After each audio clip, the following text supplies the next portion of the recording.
Please నేనేం తప్పు చేయలేదు. అమ్మకి చెప్పు వదిన, నన్ను కొట్టొద్దని దీనంగా అంటూ తల బాదుకొని ఆమె ఏడుస్తుంటే స్ట్రెస్ తీసుకోవడం అంత మంచిది కాదు.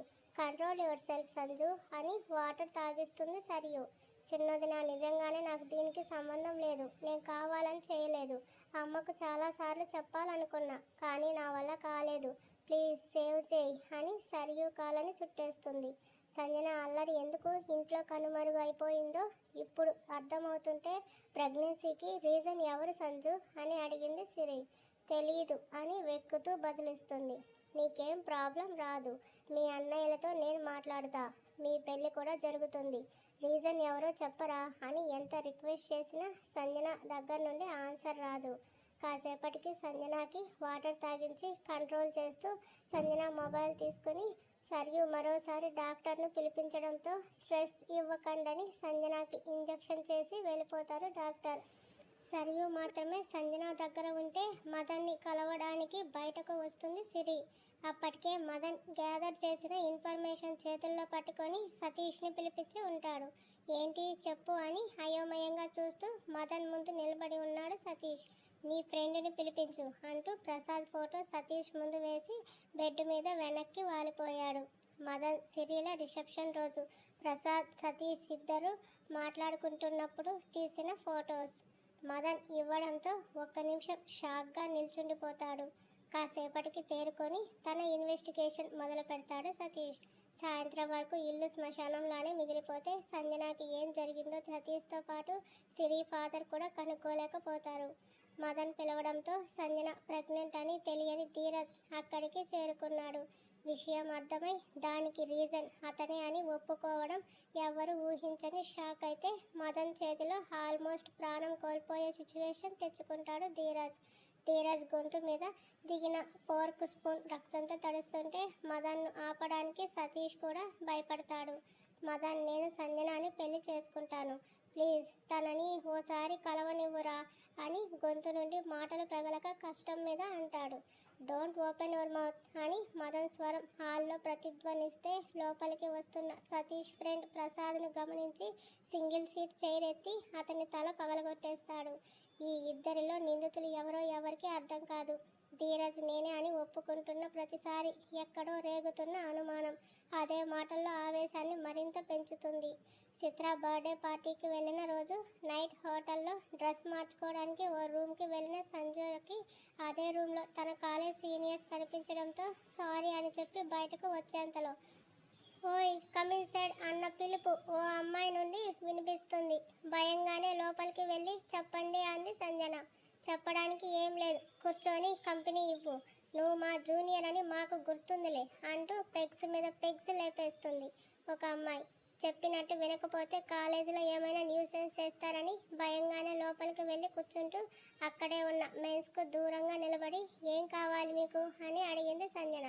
భయపడాల్సిన అవసరం లేదు, ఫ్రీగా ఉండి మాకు కంపెనీ ఇవ్వంటూ ఫుల్గా తాగిన అమ్మాయి సంజనాని పక్కకు లాక్కొని కూర్చోబెట్టుకున్నప్పుడే అక్కడ ఉన్న అబ్బాయిలు టీవీలో వీడియోస్ ప్లే చేస్తారు. అప్పుడే మొదటిసారి ప్రసాద్ అన్న పిలుపు సంజన చెవిలో పడుతుంది. ఏయ్ సార్ని ఎందుకు పిలుస్తున్నావే అని సంజన సీనియర్ ఒక ఆమె అంది. మన సీనియర్ని కూడా మనలో కలిపేసుకోవాలి కదే అంది తాగుతూ. ఆమె పిలుపుకి బాల్కనీ నుండి లోపలికి వచ్చిన ప్రసాద్ సంజన వైపు అయోమయంగా చూస్తూనే ఏంటి అని అడుగుతూ బాటిల్ వాళ్ళు తాగుతూనే సంజనాకి కూడా తాగించి అక్కడి నుండి కదలనివ్వకుండా చేస్తూ మాటలతో చేష్టలతో ఆమెను మాయలోకి పంపిస్తూ చూపించరానివి తన కళ్ళ ముందే చేస్తారు గ్యాంగ్. సింగిల్గా బెడ్ మీద ఉన్న సంజన చేతిని ప్రసాద్ అందుకుంటూ కెన్ వి అంటుండగా చేతిని వెనక్కి తీసుకుంటుంది. సంజన అక్కడి నుండి కంగారుగా బయటకు వచ్చి చూసుకోకుండా ఇంకో గదిలోకి వెళ్తుంది. ఆమెనే ఫాలో చేసిన ప్రసాద్ సంజన ఏ గదికి వెళ్ళిందో అదే గదికి వెళ్తే డోర్ లాక్ చేసి ఫోర్స్గా ఆమె చెయ్యి పట్టుకుని దగ్గరకు లాక్కుంటూ బెడ్ మీదకి విసిరి ఆమె కాళ్ళ మీద కూర్చొని కదలనివ్వకుండా చేసేస్తాడు.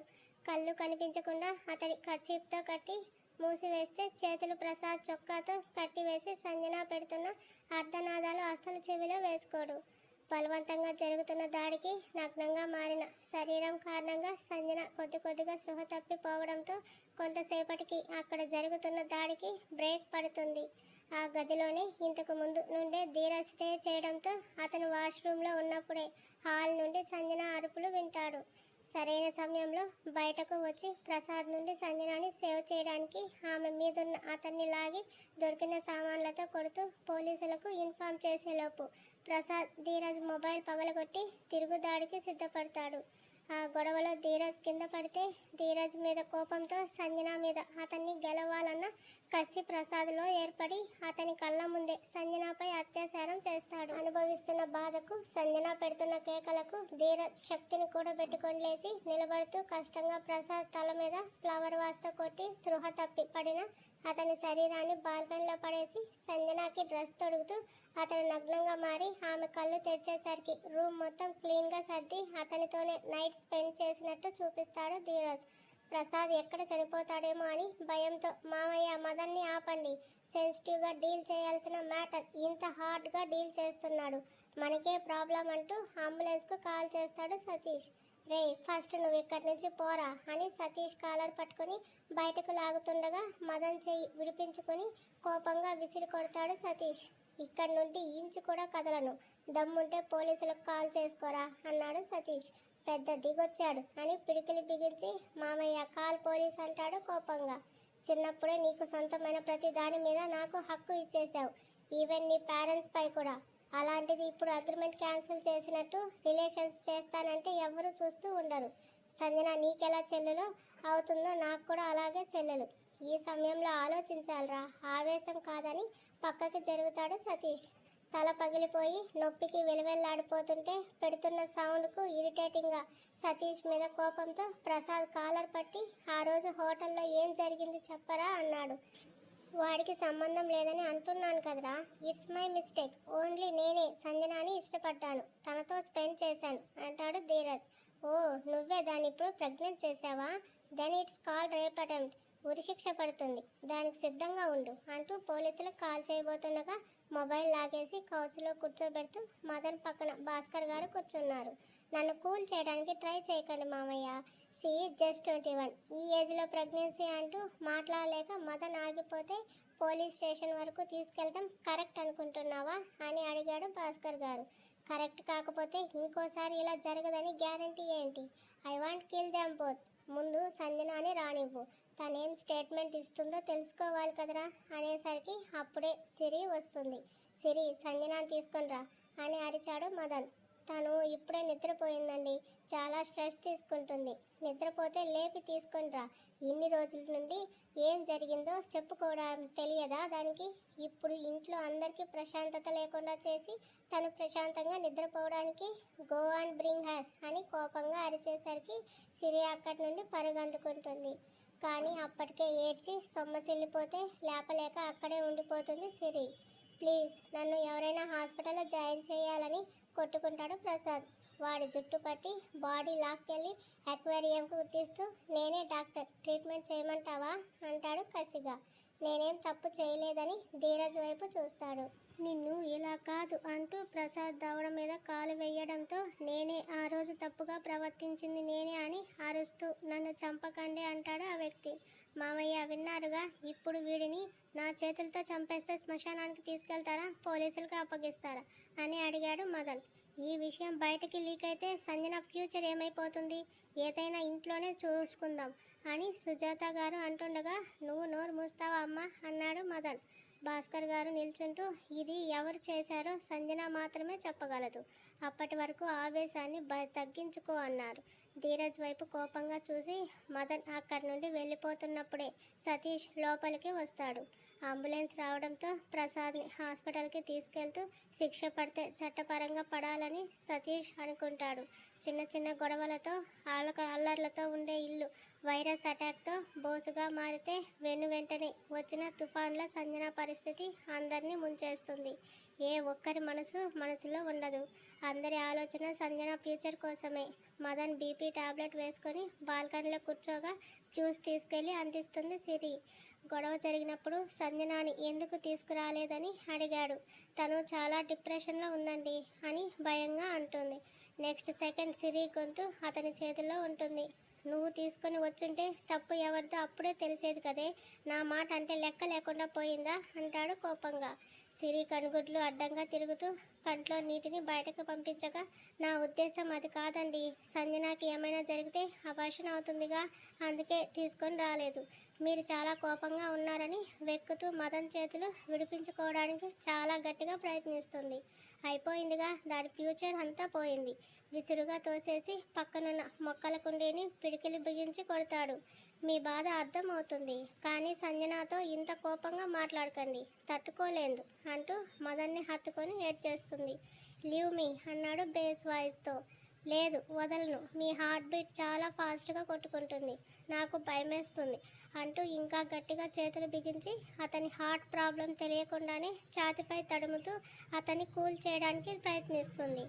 ఏమైంది బావా, వాడు ప్రాణాలతోనే ఉన్నాడా అని సతీష్ పక్కన కూర్చుంటూ అడిగింది సరియు. డోర్ క్లోజ్ చేసిరా అన్నాడు కళ్ళు మూసుకొని, జుట్టు పట్టుకొని. సతీష్ చెప్పినట్టుగానే చేసి వచ్చి కూర్చుంటున్న సరియుని లాగి ఆమె కడుపులో మొహం దాచేస్తూ హత్తుకున్నాడు. ఏంటి బావా, చిన్నపిల్లల్లా ఏడుస్తున్నావు? టెన్షన్గా ఉంది. ఇంట్లో ఒకరి తర్వాత ఒకరికి ఏదో ఒకటి జరుగుతూనే ఉంది. నువ్వు కిడ్నాప్ అవ్వడం, మదన్పై వైరస్ అటాక్ జరగడం, ఇప్పుడు సంజన, ఒకదాని తర్వాత ఒకటి ప్రాబ్లమ్స్ వస్తూనే ఉన్నాయి అంటూ సరియు వెన్ను విరిగిపోయేలా పట్టుకున్నాడు. ఇంతకీ సంజన ప్రెగ్నెంట్ కారణం ఎవరో తెలిసిందా బావా? లేదు, టెస్టులు జరిపించాలి. దానికి సంజు ఏమంటుందో అర్థం కాదు. మదన్ బావ చాలా సీరియస్గా ఉన్నాడు. తొందరగా ఏదో ఒకటి చేసి పరిస్థితి నార్మల్ చేయి బావా అని కళ్ళు తుడుచుకొని సతీష్ వెన్ను నిమురుతూ తల మీద ముద్దు పెడుతుంది. సంజనాతో ఎవరున్నారు అని అడుగుతూ సరియు నుండి దూరమై షర్ట్ చేంజ్ చేసుకుంటాడు. అత్త ఉంది, అమ్మ ఉంటే కోపంలో ఏమైనా అనే అవకాశం ఉంది. నువ్వు లేదా సిరి తనకి తోడుగా ఉండండి, కూల్గా మాట్లాడండి. అసలు ఇంత బ్యాడ్ ఇన్సిడెంట్ జరిగితే ఇన్ని రోజులు ఎలా తట్టుకుంది అని నీరసిస్తూ వార్డ్రోబ్కి ఆనుకొని అక్కడే కూర్చుని పోతాడు. బావా, కంట్రోల్ యువర్ సెల్ఫ్, నువ్వే ఇలా అయితే ఇంట్లో అందరం ఏమైపోవాలి, ప్లీజ్ అని సతీష్ని హత్తుకుంటూ అతని పక్కనే కూర్చుంటుంది. ఫ్రెష్ అయ్యి ధీరజ్ని మీట్ అవ్వడానికి వెళ్ళిపోగా సరియు సంజన దగ్గరకు వెళ్తుంది. చంద్రశేఖర్ గారితో ధీరజ్ ఇంకా అక్కడే ఉన్నాడు.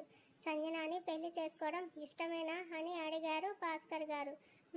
నాకు ఇష్టమే అంకుల్, కానీ మదన్ అంటూ తడబడతాడు. వాడు ఒప్పుకుంటాడు, ఒకవేళ బేబీకి ఫాదర్ నువ్వు కాకపోతే అని అడిగాడు సతీష్.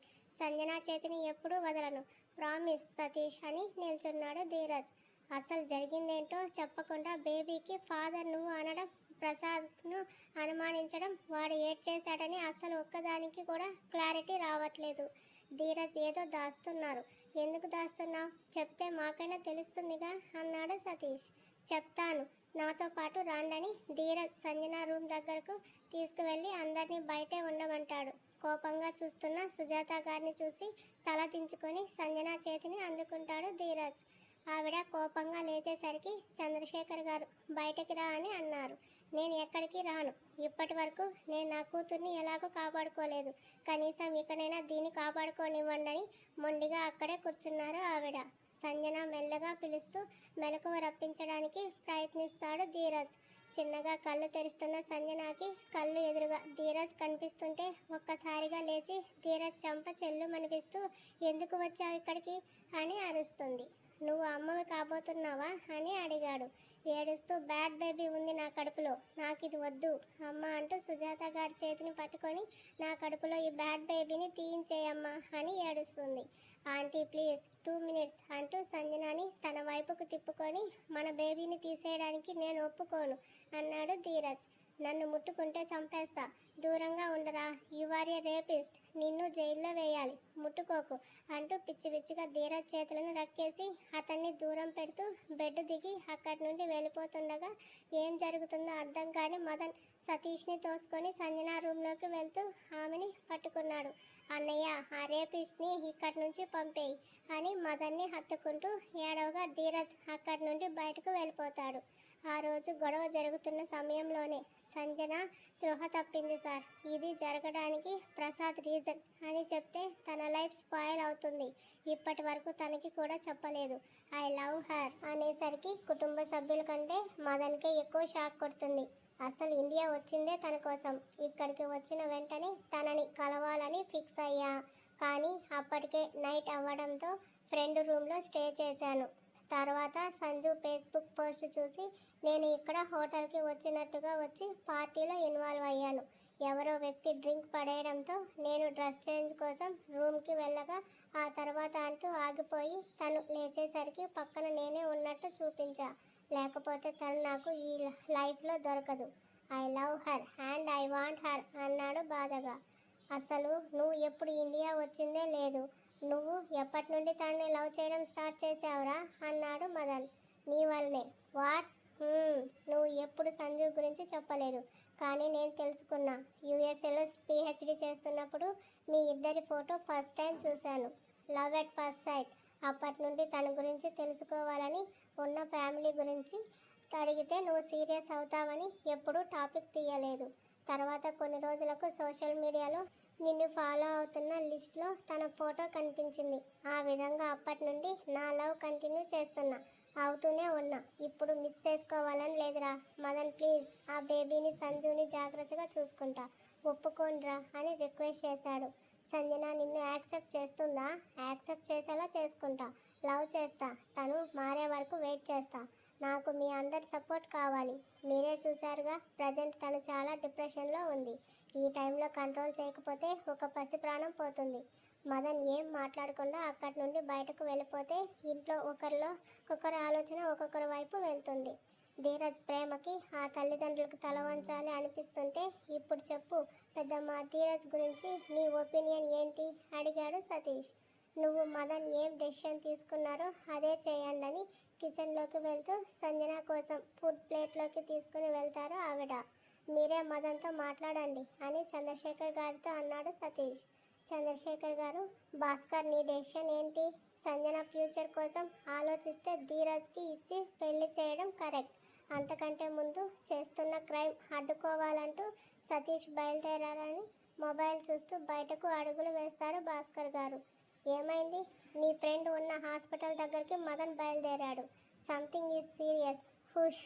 వీడి ఈ కోపాన్ని కంట్రోల్ చేసుకోలేక అన్నీ కోల్పోతున్నాడు. ఇప్పుడు ఇలా చేసి ఏం సాధిస్తాడు అని కంగారుగా సతీష్ పిఏకి కాల్ చేసి సతీష్కి సంబంధించిన సెక్యూరిటీని పంపిస్తాడు. కొంచెం తిను సంజన, నా మాట వింటావు కదా అని బుజ్జగిస్తుంది సిరి. ముందు ఈ బ్యాడ్ బేబీని తీసేస్తా అని చెప్పు, తింటా.